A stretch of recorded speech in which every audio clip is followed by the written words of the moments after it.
So this is Revit Topo map.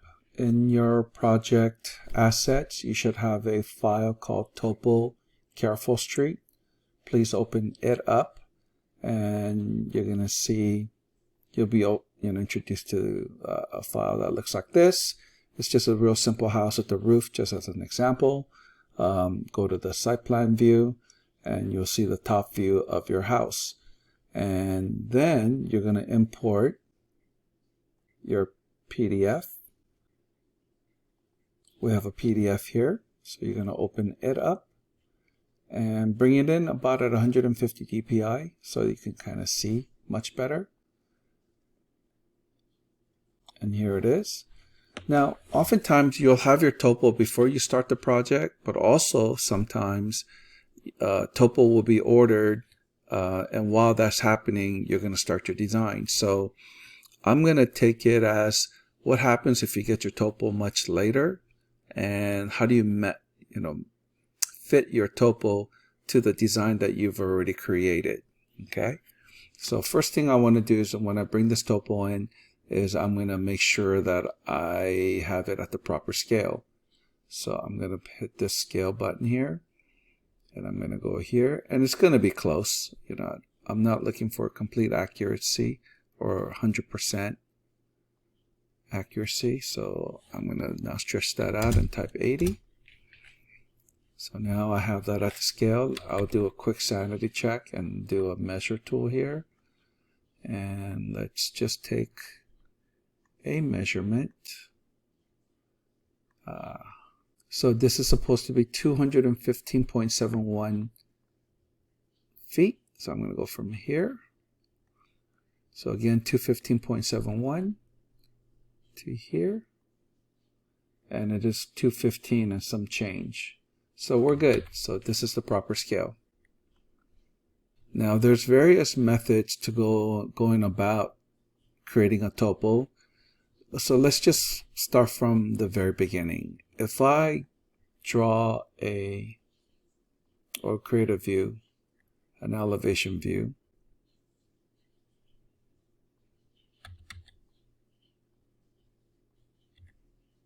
okay, looking this way, levels, that's what we want to establish first, or at least get an understanding of levels. So if I go to this elevation, this tells me that my first floor is at 0, 0. So technically what that means is at 0 sea level, meaning it's level to the sea. And just like mountains have a certain feet above sea level, and valleys have certain feet, below sea level. So just know that this house is sitting on 0 sea level, right? So if you guys can kind of understand that concept. So if you look at this topo, this piece of property is 810, 805 feet above sea level. So you have two choices. You can, let me turn this off. Let me draw a detail line here, 800 feet up above to give you an idea. So this house should be sitting somewhere up here, 800 feet above sea level. Now that's, you could do that. So now I can just move all of these things up 800 feet above sea level. But oftentimes you want to also establish during construction that the floor is 0 and the ceiling is 8 feet above 0, right? So it's kind of a thing where you kind of want to leave these things at 0, but at the same time you also want to be able to reference the actual sea level. So you have two choices. Either make this model at sea level where it should be physically, which I don't recommend, but you can, which makes making your topo a lot easier, or you keep it at reference 0 because you're going to use this during construction or the contractors, and kind of cheat and get this 800 feet above sea level number a different way. And that's what I'm going to show you. Boy, I hope that made sense. And if it didn't, by the end of this tutorial, hopefully it does make sense. So, okay. So let's first start off by creating our property line here. or if you haven't already done so, you should have already done it. So we're going to go to property line. And I'm going to actually make my topo here outside of my house so that we could kind of figure out the differences here. So I'm going to say by sketching.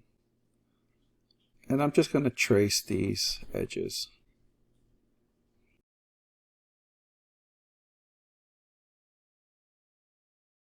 Okay, so I have my property line there. It's hard to see because the page is white and my lines are black but white on a black background. Okay, now we're going to create the topo. So a couple of things. When you create a topo solid, right, your file should have topo solid number 1. A couple of things that you do have to do. You want to edit the thickness of your topo. That's the actual thickness of this mask that you're going to create. So what number do you use? Well, my advice would be to first figure out how thick I need to be. So if the lowest topo elevation for my project here is probably going to be, let's just say, let's use 760 as a lowest line way down here somewhere. 760.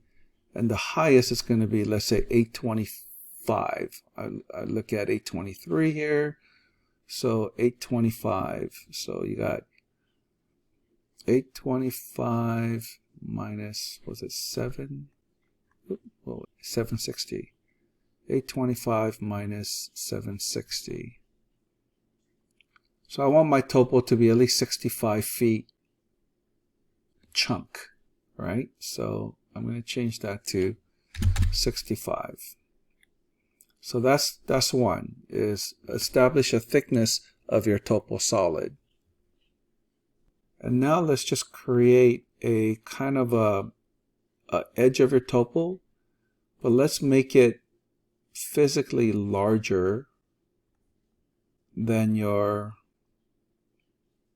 property, or at least your topo map.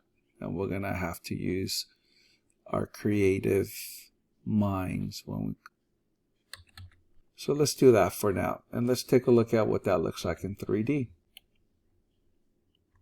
So you can see here, if I kind of go to the front view, this is how thick my topo is, and it should be, the top of this should be 825 feet above sea level, and this bottom should represent 760.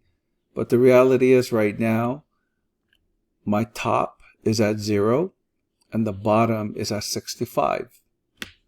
I'm not sure if that makes sense. Okay. So this is where it gets a little bit tricky, guys, because I want to be able to use, oh, by the way, let's put this in wireframe. I want to be able to use these numbers because I don't want to have to do the math. I want to be able to say 805, 794, 790, 785.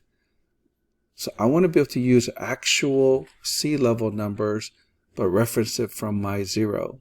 So here's, hopefully I don't lose you guys. Let's say here's my site, and I want my house to be, it's on the bottom of the hill, for instance. It doesn't really matter where, right? You want it at the top of the hill, or you want it here. You first kind of go, okay, this is where I want my house to be. And so if I bring my topo, where's my line? I think oh, here it is. So I'm going to move that corner to that corner.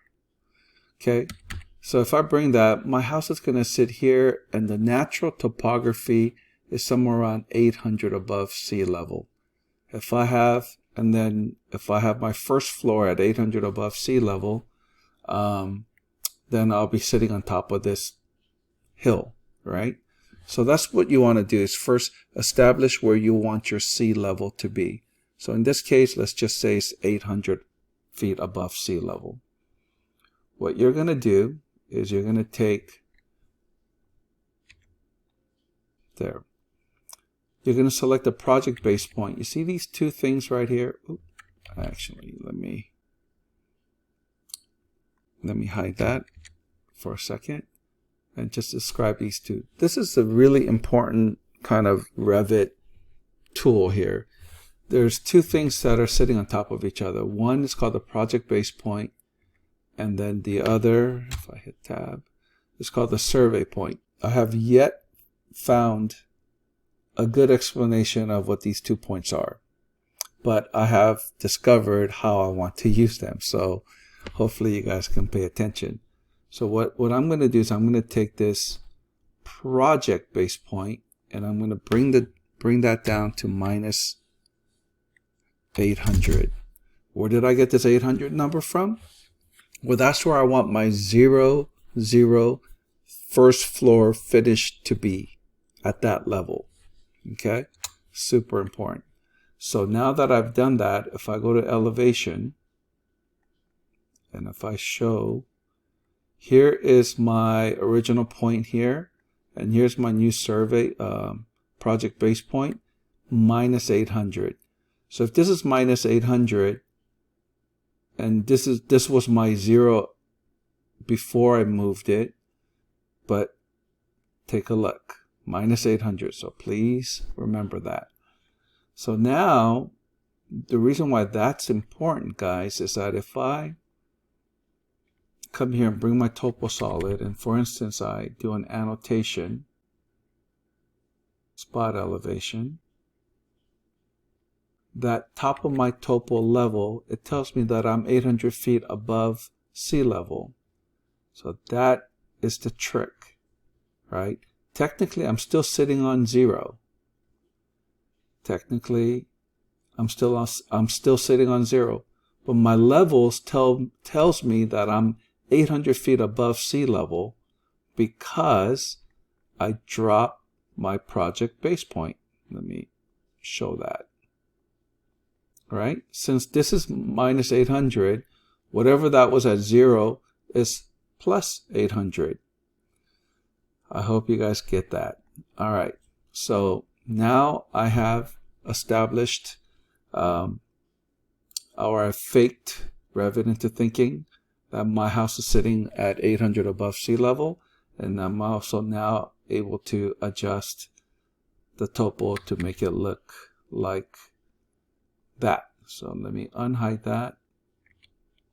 I'm going to bring my kind of topo right up here, hover over it, and then I am going to modify my topo. So hopefully this white.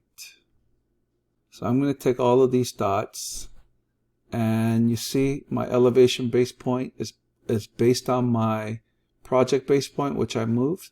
So right now it's saying that's 800. I want to move that to, let's say the lowest part 760. So I'm going to go 761.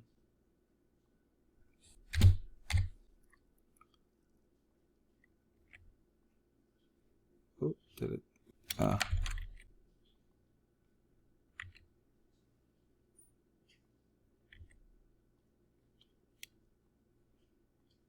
So that's at 761. And my highest, I'm going to make that 825. Okay, so let's just start off with that.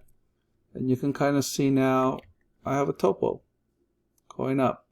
But obviously I'm going from 761 very evenly to 825. But now let's make it a lot more accurate. So I'm going to come back in here again, modify subpoint. And I'm going to say add point, and project base point. Let me see. I want absolute. Let me see. Let's go and take 770 as a line. And so here's my 770 here. So I'm going to just kind of start it from my back line there. And you know, I'm not going to be so crazy and try to be super perfect.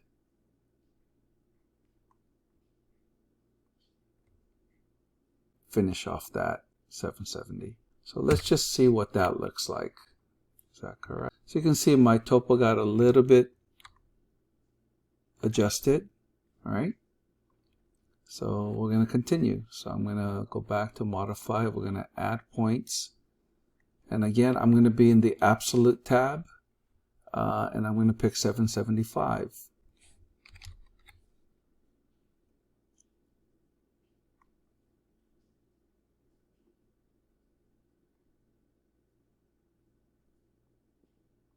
You just got to really remember to follow the dark lines here, because it could get pretty confusing.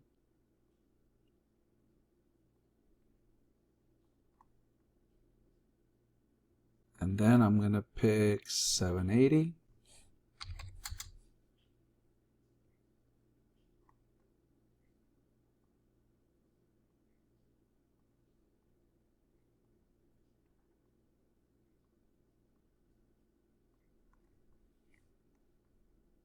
Let's go 785.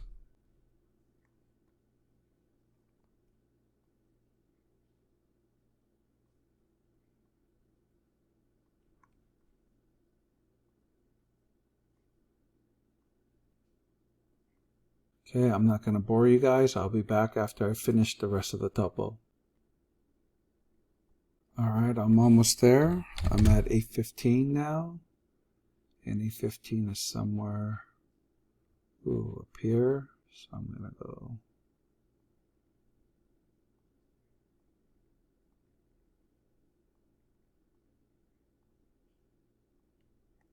820 here. It goes like that. So let me go back to 820. And I think this is the last one I'm going to do. And then I believe the top of these two are 825. So I think I'm pretty much done. So here's my topo, guys. And again, my floor is sitting right at the 800 mark. Okay. Now I'm going to move this off so I can see my screen. And then let's put in the contour labels. So if you guys go to Massing Insight and go to Label Contours, you can just click from one edge all the way to the top. Click, and you can see all my contours are labeled. And let's customize the way how these contours are shown. When you go to Manage, Object Style, and just type here Topo, you're going to see Topography or Topo Solid, and you're going to see primary contours, which are typically measured in 5 feet increments. So 5, 10, 15, 20. So we're going to make that green, for instance. When you click Apply, you can see that all 5 feet apart, they're going to be green lines. Secondary contours are measured in 1 feet increments. So let's make that gray. So now you have a slightly, you have the green and then the gray. And if I turn on the line thickness, you can see that that's a little bit thicker than that, primary versus secondary. You could also come to the Topo Solid itself and then edit the contour display here. And you can say, I only want to see primary. Then you can do that so that it doesn't look so crazy. Okay? Alright, so why did we do all that crazy shenanigans and move the project base point and blah, blah, blah, right? So here's the deal. So here's my first floor, finish floor level. It's showing 800. Let me turn this elevation up to 1/4 inch. And let's pull this a little closer. Sorry guys, being a little bit anal here. So it's at 800. So we kind of need that so that we can establish what the actual roof line is. For instance, some cities and some planning department, they want to know what the actual sea level elevation is. Contractors just want to know from 0 that this is 8 feet tall. So I could now come back here to my levels. Here's my level, edit type, and it's measuring off of my project base point, meaning this guy. So if this is 0 here, if this is my new 0, then my first floor, finished floor, is 800 feet above my new 0. But I don't want them to measure off of my new 0 if I'm setting this elevation up for contractors. So I'm going to come here and I'm going to say measure that elevation based off my survey point, which is still at this level. So magically, I still keep this at 0 and 8, 9, and 17 feet height, even though Revit thinks that I am 800 feet above sea level. And those things will come into play later when you guys are trying to create slopes on a site plan and things like that. Just trust me, this is a great way to do it. But feel free to explore yourselves too, guys. All right, see you guys in the next demo.